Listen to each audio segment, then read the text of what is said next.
अस्सलाम वालेकुम स्टूडेंट्स, उम्मीद है आप सब खैरियत से होंगे। इस वीडियो में हम फर्स्ट ईयर का सेकंड एनुअल पेपर फॉर 2025 का सेक्शन ए कंप्लीट सॉल्व करेंगे। सेक्शन ए में हमारे पास एमसीक्यूज होते हैं। पार्ट 1 है the number of permutation of 5 distinct object taken 3 at a time is. Total distinct object आपको कितने गिवन है 5 और उनमें से कितने लिए जा रहे हैं एट अ टाइम 3। ठीक है, तो आपने इसकी परम्यूटेशन फाइंड आउट करनी है। सिंपल आप क्या फाइंड आउट करेंगे, टोटल 5 है परम्यूटेशन और फिर कितने लेने हमने 3, मीन्स कि आपने फाइंड आउट करना है 5p3। तो इसके लिए आपको कैलकुलेटर यूज करना होगा। ठीक है, तो इसके लिए आप कैलकुलेटर यूज करेंगे, 5 को प्रेस करेंगे, फिर उसके बाद शिफ्ट और एनपीआर, ये बटन है आपके पास एनपीआर का, ये प्रेस किया और किसका 3 इज इक्वल्स टू ये क्या आ गया 60।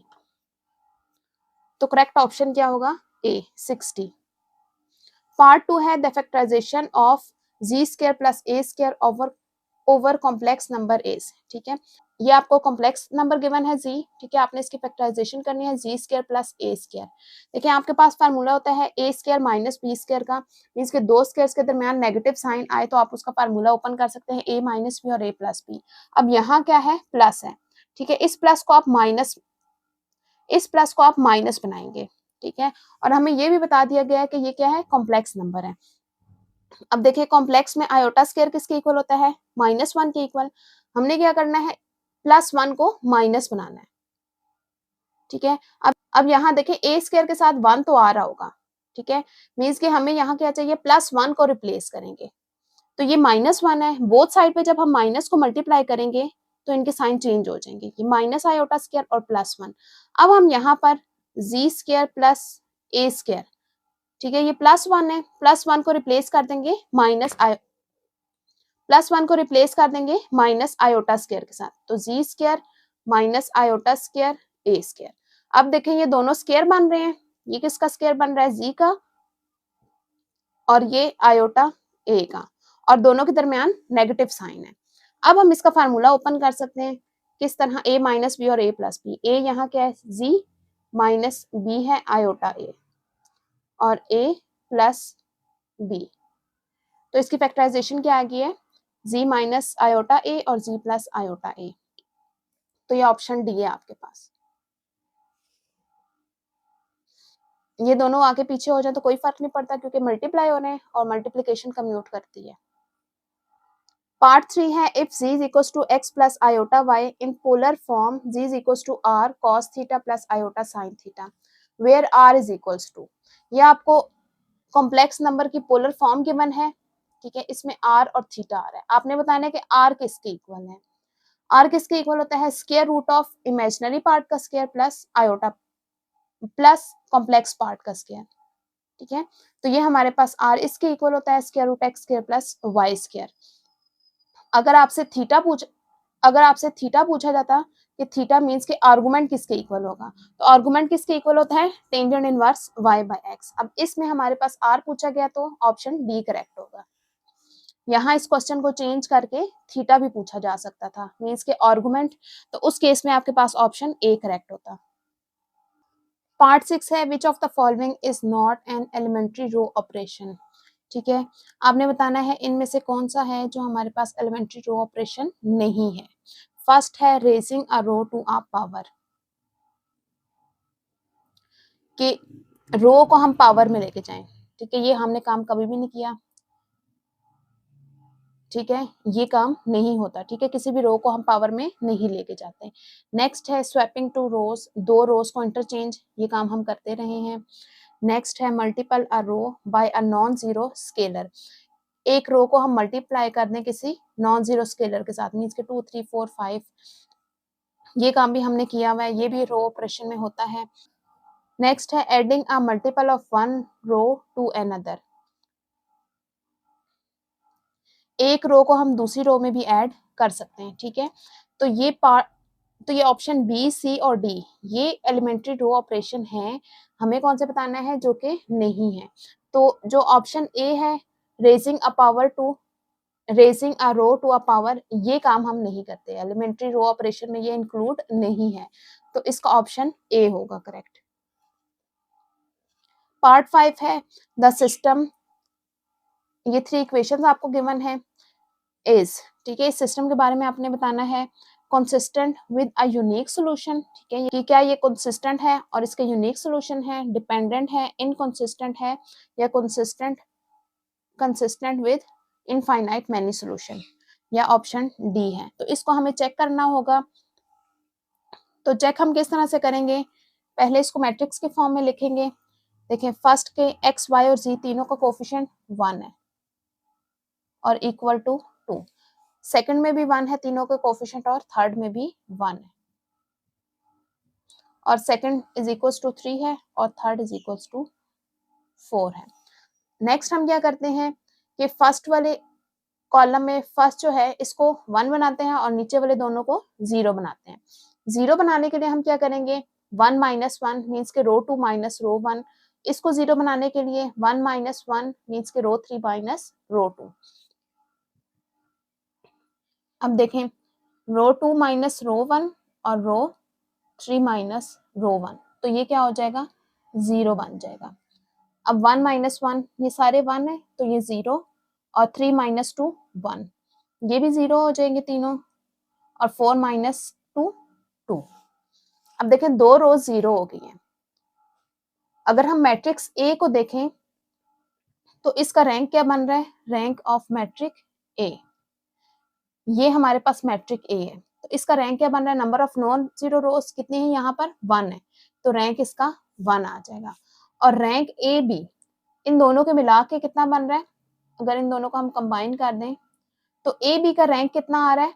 अब यहाँ पर नंबर ऑफ नॉन जीरो रोज कितनी है, 3 है, ठीक है, ये तो 0 है लेकिन ये दोनों तो नॉन जीरो है ना, तो नंबर ऑफ नॉन जीरो रोज क्या बन जाएगी, 3।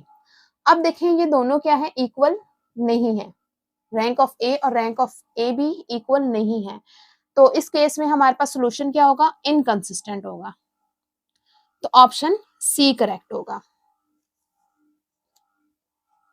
फॉर एग्जाम्पल, अगर ये इक्वल आ जाते हैं मीन्स के दोनों 2 हो जाएं या दोनों 1 हो जाए, ठीक है, दोनों के रैंक अगर हमारे पास इक्वल हो जाते हैं, 1 हो जाते हैं या 2 हो जाते हैं, तो उस केस में क्या होता है, अब देखिए डिपेंडेंट यहाँ पर हमारे पास 3 है, तो डिपेंडेंट क्या होंगे, ग्रेटर होंगे, तो डिपेंडेंट वेरिएबल क्या हो जाएगा, इन दोनों से ग्रेटर, ठीक है। इक्वल के केस में हम देखते हैं कि नंबर ऑफ वेरिएबल्स कितने हैं। फॉर एग्जांपल, इन दोनों का रैंक हमारे पास 2 आ गया या 1, इन दोनों में से कुछ भी हो गया, ठीक है, हैं तो दोनों इक्वल ही ना, तो फिर हम देखते हैं कि नंबर ऑफ वेरिएबल्स कितने हैं। नंबर ऑफ वेरिएबल यहाँ पर कितने हैं, 3 हैं, ठीक है, तो इन दोनों केसेस में ये क्या है, नंबर ऑफ वेरिएबल ग्रेटर हो जाएगा। इस तरह से अगर आ जाए तो हम कहते हैं कि इनफाइनाइट मैनी सोल्यूशन है, ठीक है। और अगर फॉर एग्जाम्पल ये दोनों 3 के इक्वल हो जाए, ठीक है, 3 है और डिपेंडेंट वेरिएबल भी क्या है, 3 है, ठीक है, अभी देखें ये दोनों भी तो इक्वल है, 3 और 3, तो डिपेंडेंट भी हमारे पास 3 हो, तो उस सिचुएशन में हमारे पास सोल्यूशन जो है वो यूनिक होते हैं, ठीक है। ये 2 केसेस हैं अगर हमारे पास इक्वल आ जाए। अगर रैंक हमारे पास लेस हो नंबर ऑफ वेरिएबल से तो इनफाइनाइट मैनी सोल्यूशन, और अगर नंबर ऑफ वेरिएबल रैंक के इक्वल हो जाए तो यूनिक सोल्यूशन होता है। लेकिन अगर ये दोनों रैंक्स इक्वल ना हो, जिस तरह यहाँ पर है हमारे पास, ठीक है, दोनों इक्वल नहीं है, तो सोल्यूशन क्या होगा, इनकंसिस्टेंट। पार्ट 6 है in an arithmetic sequence if a1 is equals to 3 and d is equals to 2 then fifth term is, a1 आपको गिवन है, कॉमन डिफरेंस d भी गिवन है, आपने फिफ्थ टर्म फाइंड आउट करनी है। तो जनरल टर्म क्या होती है, a1 plus n minus 1 into D, ठीक है, आप n की वैल्यू 5 पुट करेंगे तो a5 आ जाएगा, a1 plus 5 minus 1 into D, तो a5 is equals to, a1 कितना गिवन है, 3 प्लस 5 माइनस 1 4, और d कितना है, 2 है, तो 4 2 सा 8, तो ये क्या आ जाएगा, 11, तो ऑप्शन सी करेक्ट ऑप्शन है 11। पार्ट 7 है which of the following sequence is harmonic, ये आपको सीक्वेंसेस गिवन है, आपने बताना है इनमें से कौन सा हार्मोनिक है, ठीक है। तो हार्मोनिक चेक करने के लिए हम क्या करते हैं, पहले हम उनका रेसिप्रोकल लेते हैं, अगर रेसिप्रोकल वाला जो सीक्वेंस है वो अरिथमेटिक आ जाए तो हम कहते हैं जो हमारे गिवन सीक्वेंस है वो हार्मोनिक है।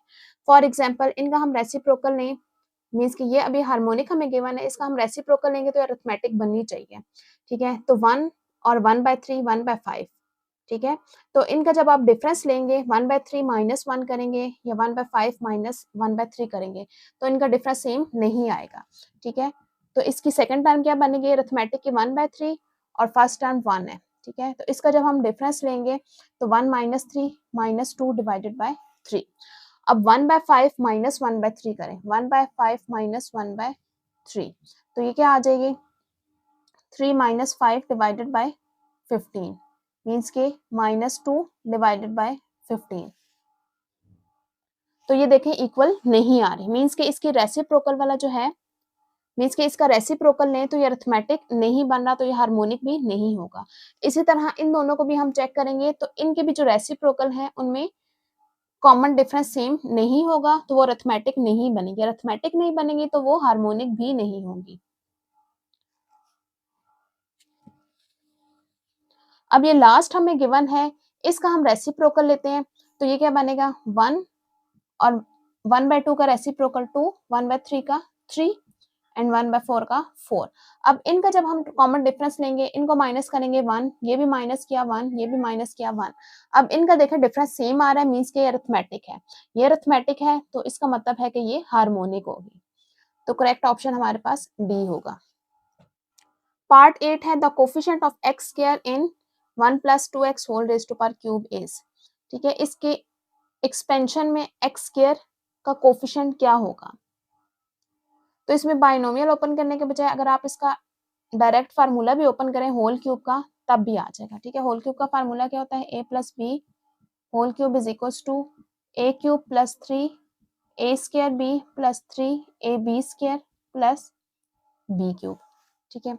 तो अब इसके according 1 + 2x whole cube is equals to 1³ 1 हो जाएगा plus 3a² into b plus 3a into b² plus b³। हम देखें हमें किसका कोफिशिएंट देखना है एक्स स्क्वायर का, एक्स स्क्वायर किस में आ रहा है इस वाली में आ रहा है, ठीक है। यहाँ पर x आ रहा है, ये एक्स स्क्वायर और x³ वाली टर्म है। तो अब देखें इसको सिंप्लीफाई करते हैं, 3 × 1 = 3, अब 2 का स्क्वायर क्या आ जाएगा 4x², 3 × 4 = 12, तो एक्स स्क्वायर का कोफिशिएंट क्या आ रहा है 12, तो करेक्ट ऑप्शन बी होगा। पार्ट 9 है according to the principle of mathematical induction the base step is to verify for, ठीक है। मैथमेटिकल इंडक्शन में बेस स्टेप हमारे पास क्या होता है, सबसे पहले हम क्या करते हैं जो स्टेटमेंट गिवन होती है उसको n = 1 के लिए प्रूव करते हैं, ठीक है। ये हमारे पास बेस स्टेप होता है, तो करेक्ट ऑप्शन क्या होगा बी, ठीक है। नेक्स्ट स्टेप में हम उसको सपोज करते हैं कि n = k के लिए वो ट्रू है, थर्ड स्टेप में उसको प्रूव करते हैं n = k + 1 के लिए। तो यहाँ बेस स्टेप पूछा गया तो वो ऑप्शन होगा n = 1। पार्ट 10 है if z1 = r1 cos θ1 plus iota sin θ1, z2 है r2 × cos θ2 plus iota sin θ2, then z1 × z2 is equals to, तो इन दोनों का प्रोडक्ट हमें फाइंड आउट करना है। तो इनको मल्टीप्लाई कैसे करेंगे, z1 है r1 cos θ1 plus iota sin θ1 into r2 cos θ2 plus iota sin θ2, r1 और r2 आपस में मल्टीप्लाई हो जाएंगे तो ये आ जाएगा r1 × r2। अब पहले cos θ1 को इन दोनों के साथ मल्टीप्लाई करेंगे तो ये आ जाएगा cos θ1 और cos θ2, cos θ1 को इसके साथ मल्टीप्लाई करूंगी तो आयोटा cos θ1 sin θ2। अब आयोटा sin θ1 को इसके साथ cos θ1 के साथ मल्टीप्लाई करेंगे तो आयोटा sin θ1 cos θ2 और फिर आयोटा sin θ1 को आयोटा sin θ2 के साथ मल्टीप्लाई करेंगे तो ये आ जाएगा आयोटा स्क्वायर sin θ1 और cos और sin θ2। अब आयोटा स्क्वायर की वैल्यू -1 पुट कर देंगे ये -1 आ जाएगा, तो 1 को लिखने की ज़रूरत नहीं है। अब इसमें रियल पार्ट को हम इकट्ठा कर देंगे और इमेजिनरी पार्ट को इकट्ठा। cos θ1 cos θ2 और sin θ1 sin θ2 इन दोनों को कंबाइन कर देंगे। तो ये दोनों कंबाइन होके किसका फार्मूला बन जाएंगे? cos θ1 plus cos θ2। क्योंकि इसका फार्मूला क्लोज हो तो हम ऑपोजिट साइन यूज करते हैं, cos θ1 माइनस θ2। और यहां से इन दोनों में से हम आयोटा को कॉमन ले लेंगे। अब ये दोनों देखें ऑपोजिट है, sin θ1 cos θ2 cos θ1 sin θ2, ये दोनों ऑपोजिट है, तो यहां पर हम साइन का फार्मूला क्लोज करेंगे और एंगल क्या आ जाएगा? θ1 प्लस θ2। यहाँ पे सॉरी प्लस आएगा, क्योंकि कॉस के फार्मूले में अगर माइनस हो तो क्लोज करते हुए प्लस आता है और अगर प्लस हो तो माइनस आता है। साइन के फार्मूले में सेम साइन आते हैं। तो अब इसको हम लिख सकते हैं e raise to power iota θ1 plus θ2। ठीक है, तो ये ऑप्शन डी बन रहा है। पार्ट 11 है the last digit of 7 raise to power 10 is. ठीक है, आपने ये चेक करना है कि 7 रेज टू पावर 10 का लास्ट डिजिट क्या होगा। ठीक है, अगर छोटी पावर हो तो आप सिंपली कैलकुलेटर पे कैलकुलेट करके लास्ट डिजिट देख लें। ठीक है, एमसीक्यूज के लिए। तो अगर इस तरह से कोई बड़ी पावर आ जाए तो उस केस में आपने क्या करना है? मेथड यूज करना होगा। मेथड इसका क्या है? लास्ट डिजिट फाइंड आउट करने के लिए कि हम पहले इसका साइकिल फाइंड आउट करेंगे। ठीक है, साइकिल क्या है लास्ट डिजिट का? ठीक है, जिस तरह 7 रेज टू पावर 1 क्या हो जाएगा? ये 7 रेज टू पावर 2 49। ठीक है, 7 रेज टू पावर 3 हम कैलकुलेटर में चेक कर लेते हैं, तो ये आ जाएगा 343। 7 रेज टू पावर 4 2401 और 7 रेज टू पावर 5 16087। ठीक है, अब देखिए ये फर्स्ट हमारे पास 7 था, अब ये अगेन आ गया 7। इसके बाद ये इसके जो लास्ट डिजिट है वो रिपीट होने लग जाएंगे। मींस के 7 रेज टू पावर 6 का लास्ट डिजिट 9 आ जाएगा, 7 रेज टू पावर 7 का लास्ट डिजिट 3 आ जाएगा, इसी तरह। ठीक है, मींस के 4 के बाद पावर 4 के बाद ये रिपीट होने लग जाएंगे, यानी कि इसका साइकिल क्या होगा? 4 होगा। जो साइकिल होता है उसको हम डिवाइड करते हैं पावर के साथ। पावर क्या है? 10 है, तो 4 को 10 से डिवाइड करेंगे, 2 4 जा 8, तो कितना रह गया? 2। अब ये जो रिमाइंडर आया है ये हम 7 की पावर में ले लेंगे। ठीक है, तो मींस के 7 स्क्वायर बन जाएगा ये, तो 7 स्क्वायर क्या आ रहा है? 49। अब 49 का जो लास्ट डिजिट होगा वो इस 7 रेज टू पावर 10 का लास्ट डिजिट होगा। ठीक है, तो क्या आ रहा है? 9, तो ये आ जाएगा 9। अगर आपके पास कोई छोटी पावर है तो कैलकुलेटर में एमसीक्यूज के लिए डायरेक्ट आप इस तरह से फाइंड आउट करके लास्ट डिजिट देख सकते हैं। लेकिन अगर आपके पास कोई बहुत बड़ी वैल्यू आ गई है पावर में तो उसके लिए आप ये मेथड यूज करेंगे। पहले आप साइकिल फाइंड आउट करेंगे, साइकिल को पावर के साथ डिवाइड करेंगे, डिवाइड करके जो रिमाइंडर आता है हम पावर उसकी लेंगे। ठीक है, फिर उसका जो लास्ट डिजिट होगा वो आपकी जो क्वेश्चन होगा उसका लास्ट डिजिट होगा। पार्ट 12 है द रिमाइंडर ऑफ फंक्शन आपको गिवन है x cube minus 2 when divided by x minus 1 is. आपने इसका रिमाइंडर फाइंड आउट करना है, तो सिंपली आप क्या करेंगे? यहाँ से x की वैल्यू फाइंड आउट करेंगे तो 1 आ जाएगी। अब ये 1 जो है इसमें हम पुट करेंगे, तो 1 क्यूब 1 और -2, 1 -2 क्या आ जाएगा? -1, तो रिमाइंडर क्या होगा? -1। ऑप्शन सी करेक्ट ऑप्शन है। पार्ट 8 है which of the following is the factor of this. ठीक है, आपने इन चारों में से बताना है कि इसका फैक्टर कौन सा है। फैक्टर कब होगा? कि अगर हम इनको इसके साथ डिवाइड करें तो रिमाइंडर आपके पास 0 आ जाए तो आप कहेंगे कि ये इसका फैक्टर है। ठीक है, सिंपली आप डिवीजन भी कर सकते हैं या फिर जिस तरह हमने इस पार्ट में किया है, मीन्स के इनको यहाँ से x की जो वैल्यू निकलेगी वो यहाँ पर हम इसमें पुट करेंगे फंक्शन में। अगर रिमाइंडर 0 आ जाएगा तो हम कहेंगे कि वो फैक्टर है। तो आप सिंपली कैलकुलेटर में वैल्यूज पुट कर लें, तो यहाँ से x की क्या वैल्यू आ जाएगी? -3, यहाँ से x की वैल्यू -1 और यहाँ से 1 आ जाएगा और यहाँ से 4। ये चारों वैल्यूज हम बारी बारी पुट करके चेक करते हैं कि किसका रिमाइंडर 0 आएगा। तो इसको हम कैलकुलेटर में एक ही दफा पुट करेंगे और हर दफा वैल्यूज को रिप्लेस करते जाएंगे। पहले क्या है? x क्यूब, x हम फर्स्ट टाइम ले रहे हैं -3, इसका क्यूब फिर नेक्स्ट है -6x², -6x है -3 और इसका square plus 11 into x, x -3 है और -6, ये आ रहा है -120, जीरो नहीं आया, अब हम -1 पुट करेंगे, ठीक है। तो यहाँ हम 3 को डिलीट करके इसकी जगह 1 लिखते जाएंगे, एरो को प्रेस कर करके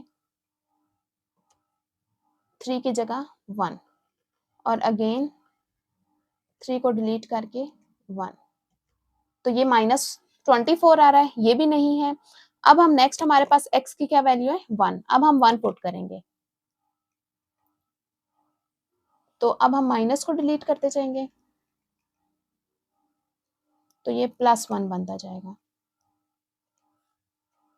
अब रिमाइंडर आ रहा है 0, तो नेक्स्ट को चेक करने की जरूरत नहीं है, तो इसका फैक्टर क्या बन रहा है x -1। पार्ट 14 है which of the following is wrong, ठीक है, इनमें से आपने बताना है कि कौन सा रॉन्ग है। 1 plus cotangent square x is equal to cosecant square x, ये ठीक है, आइडेंटिटी है। Sine square x plus cos square x is equal to 1, ये भी करेक्ट है। अब इसी से ये वाली आइडेंटिटी आई है, ठीक है, मींस के साइन स्क्वायर की वैल्यू फाइंड आउट किया तो कॉस स्क्वायर यहाँ आ गया, ये भी करेक्ट है। अब लास्ट है sine x plus y is equal to sine x plus sine y, ये करेक्ट नहीं है, तो ऑप्शन डी इसका करेक्ट ऑप्शन है। पार्ट 15 है the maximum value of 3 + 4 sin theta is, ठीक है, आपको फंक्शन गिवन है, आपने इसकी मैक्सिमम वैल्यू फाइंड आउट करनी है। अब फंक्शन की जनरल फॉर्म क्या होती है हमारे पास, a + b sin थीटा, और मैक्सिमम किसके इक्वल होता है, a + magnitude of b। a यहाँ पर क्या है 3 और b है 4, तो ये क्या आ जाएगा 7, तो करेक्ट ऑप्शन डी है। अगर इसी क्वेश्चन में आपसे मिनिमम पूछा जाए तो उस केस में क्या होता है, मिनिमम स्मॉल m किसके इक्वल होता है, a माइनस बी, और जब इन दोनों को हम माइनस करेंगे तो ये आ जाएगा -1, तो मिनिमम क्या होगा -1 और मैक्सिमम 7, तो इस क्वेश्चन में मैक्सिमम पूछा गया तो करेक्ट ऑप्शन डी होगा।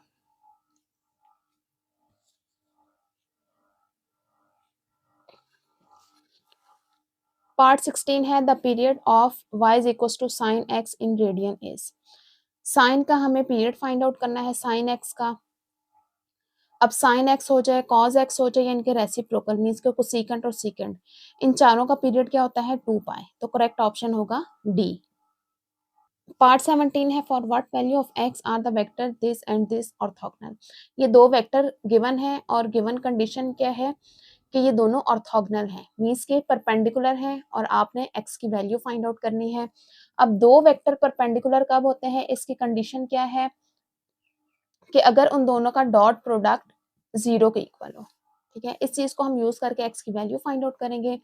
अब x वेक्टर क्या है, अब a वेक्टर क्या है 2i hat minus j hat plus 3k hat, और सेकेंड वेक्टर क्या है xi hat plus 2j hat minus 2k hat is equals to 0। अब डॉट प्रोडक्ट में x को x कंपोनेंट से मल्टीप्लाई करते हैं, ये आ जाएगा 2x प्लस y कंपोनेंट को y से -1 इंटू 2, ये आ जाएगा -2 प्लस z कंपोनेंट को z से प्लस माइनस -2 3 जा 6 इज इक्वल टू 0, ये आ जाएगा 2x -2 और -6, ये आ जाएगा -8 इज इक्वल टू 0, -8 दूसरी तरफ चला जाएगा, 2x इज इक्वल टू 8, 2 यहाँ का डिवाइड हो जाएगा, तो यहाँ x की वैल्यू आ जाएगी 4, तो करेक्ट ऑप्शन ए है।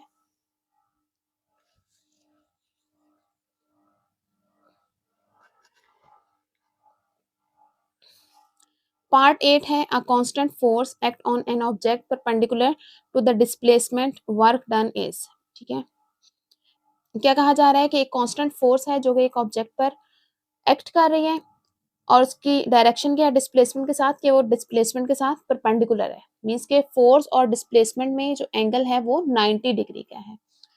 तो वर्क डन का क्या फार्मूला होता है, work done is equal to F dot D, ठीक है, मींस के एफ डी डॉट प्रोडक्ट में एंगल होता है, डॉट प्रोडक्ट के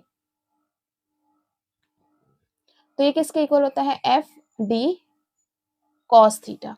अब दोनों परपेंडिकुलर हैं तो एंगल क्या होगा, 90 degree, F into D cos 90। Cos 90 zero के इक्वल होता है तो ये जीरो हो जाएगा, जीरो के साथ मल्टीप्लाई होकर ये ओवरऑल पूरा आंसर जीरो, मींस के वर्क डन कितना हो जाएगा, जीरो। तो ऑप्शन सी करेक्ट ऑप्शन है। पार्ट 19 है sine pi by 3 into cos pi by 6 is equal to, sine pi by 3 means के साइन 60 और cos pi by 6 cos 30, means के पाई की जगह आप 180 पुट करें, 180 डिवाइड बाय 3 60 आ जाएगा, 180 डिवाइड बाय 6 30 आ जाएगा। तो साइन 60 किसके इक्वल होता है, अंडर रूट 3/2, और कॉस 30 ये भी अंडर रूट 3/2 के इक्वल होता है। तो इन दोनों को हम मल्टीप्लाई करेंगे तो ये स्क्वायर रूट 3 का स्क्वायर बन जाएगा और 2 2 जा 4, ये कैंसिल आउट होके क्या रह जाएगा, 3/4।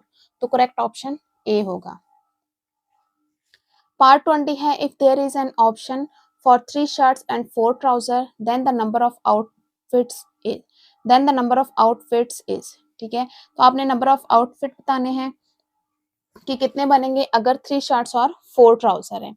आउटफिट में क्या होगा, एक शर्ट और एक ट्राउजर होगा, मींस के 3 शर्ट्स में से हमने एक शर्ट सेलेक्ट करनी है और 4 ट्राउजर्स में से हमें एक ट्राउजर सेलेक्ट करना है, ठीक है। ये कॉम्बिनेशन का क्वेश्चन होगा।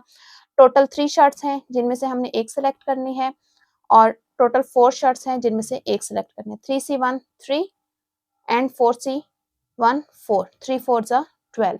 तो ऑप्शन बी करेक्ट ऑप्शन होगा, इसके 12 नंबर ऑफ आउटफिट्स आएंगे। इसी के साथ हमारा सेक्शन ए कंप्लीट हुआ है। उम्मीद है तमाम क्वेश्चंस आपको अच्छी तरह समझ आ गए होंगे। तमाम क्वेश्चंस का टाइम कोड डिस्क्रिप्शन में मौजूद है। वीडियो को लाइक करें, चैनल को सब्सक्राइब करें और बेल आइकन का बटन प्रेस करें ताकि हर आने वाली एक्सरसाइज आप तक बआसानी पहुंच